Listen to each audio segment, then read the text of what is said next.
ஒரு மனிதன் சோதிக்கப்பட்டால் இரண்டு காரணங்கள் உண்டு. ஒன்று, உறுதியாகவே இறைவன் அவனை சோதித்து வெற்றியின் பாதைக்கு அழைத்து செல்ல விரும்புகிறான். இன்னொன்று, அந்த சோதனையிலேயே அவனுடைய வாழ்வை அழிக்க இறைவன் விரும்புகிறான்.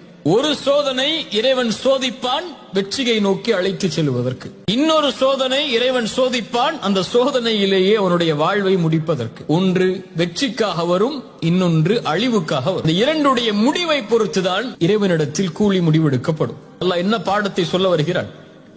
தோல்விக்குரிய காரணத்தை அறிந்து விட்டீர்கள், இனிமேல் வெற்றியை நோக்கி புறப்படுங்கள்.